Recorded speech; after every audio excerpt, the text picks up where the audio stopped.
기도를 위한 빌립보서, 오늘은 빌립보서 2장 13절 14절 말씀을 여러분과 함께 나누겠습니다. 구원은 하늘의 선물이자 주님과 함께 가는 여정입니다.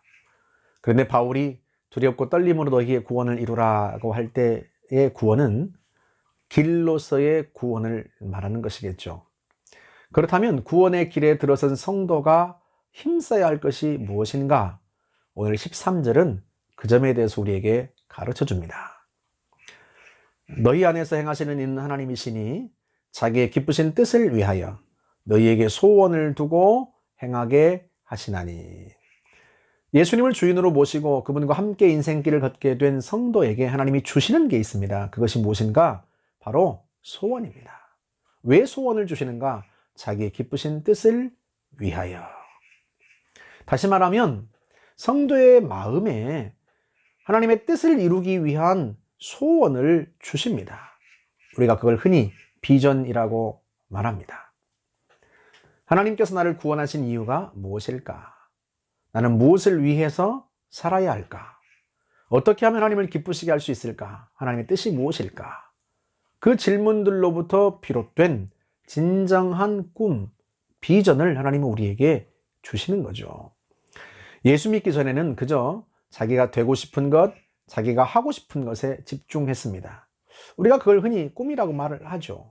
그런데 지금 이 세대에서 그 꿈이라고 하는 것은요, 결국 자기 욕망의 표출에 지나지 않습니다.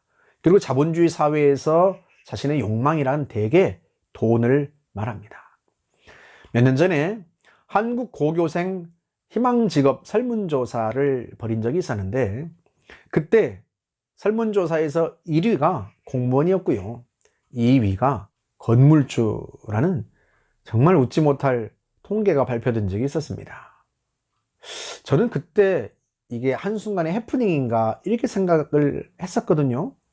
그런데요, 어른들도 다르지 않더라고요.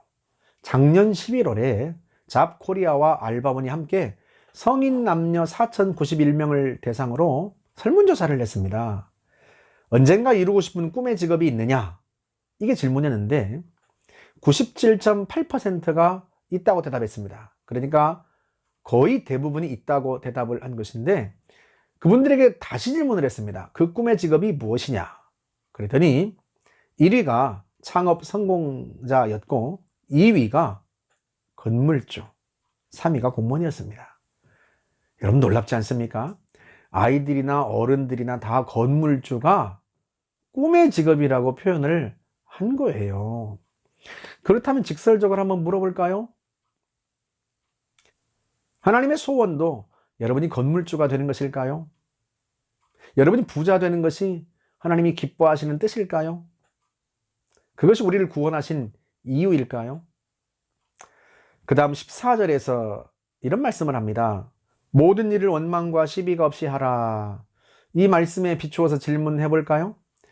우리가 부자 되고 건물주가 되는 것이 예수 믿고 나서 갖게 된 소원이라면, 그리고 그 소원이 하나님이 주신 것이라고 우리가 말한다면, 그 말을 들은 사람들 사이에서 과연 시비가 없을까요?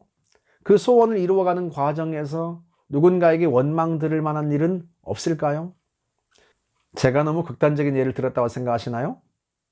하지만 오늘날 크리스찬이나 넌 크리스찬이나 다 공통적인 소원이 부자 되는 것 아닌가요? 그러니까 아이들이나 어른들이 다 한결같이 건물주를 꿈의 직업이라고 표현하는 것 아니겠습니까? 그런 세상에서 살아가고 있다면 내가 마음에 갖고 있는 소원이 정말로 구원의 길에 들어선 성도가 힘써야 할 것인지 따져는 봐야 하지 않겠습니까? 빌립보서 1장 9절에서 사랑의 지식과 총명이 더해져야 된다고 했던 말씀을 기억하십니까? 총명은 통찰력을 말하는데, 통찰력이란 사물의 본질을 꿰뚫어 보는 능력을 말합니다. 주님과 함께 인생길을 걸어가게 된 성도라면 만물의 창조주이신 주님께로부터 그 사물의 본질을 꿰뚫어 보는 능력을 배우고 익혀야 하지 않겠습니까? 그래야 내가 마음에 품은 소원이 하나님의 뜻을 이루기 위해 하나님이 주신 소원인지, 아니면 내 인간적인 욕망의 발현인지 분별할 수 있지 않겠어요? 그러지 않고 내 마음에 품은 소원이 다 하나님께로부터 온 것인 줄로 착각하고 살아가다가 그 소원이 나로 하여금 구원의 길에서 벗어나게 한다면 이 얼마나 큰 낭패입니까? 실제로 바울은 그런 사람들을 많이 봤던 모양이에요. 그래서 사랑하는 아들 디모데에게 이렇게 권면합니다. 디모데전서 6장 10절에서 12절을 골자만 읽어드리면, 돈을 사랑함이 일만 악의 뿌리가 되나니 이것을 탐내는 자들은 미혹을 받아 믿음에서 떠나 많은 근심으로서 자기를 찔렀도다. 오직 너 하나님의 사람아 이것들을 피하고 믿음의 선한 싸움을 싸우라. 영생을 취하라. 바울이 목회자인 디모데에게 영생을 취하라 하고 말했다는 대목에 주의하셔야 됩니다. 이때 영생이란 선물로서가 아니라 길로서의 영생, 구원을 말하는 것이겠죠. 그래서 바울은 두렵고 떨림으로 이루어야 할 구원에 대한 이야기를 디모데에게 하고 있는 거예요. 그런데 돈을 사랑해서 그 믿음의 길에서 떠난 사람들이 있다는 것입니다. 그러므로 사랑하는 여러분, 여러분의 마음의 소원을 점검하셔야 합니다. 그 소원이 여러분의 구원을 완성하는 데 도움이 되는 것인가? 하나님의 뜻을 이루는데 도움이 되는 것인가? 정말로 하나님이 주신 소원인가? 그 소원을 이루는 과정에서 누구의 시비나 원망도 없겠는가? 구원의 길에 들어선 성도가 힘써야 할 것은 하나님이 주신 참된 소원을 힘써 이루는 것입니다.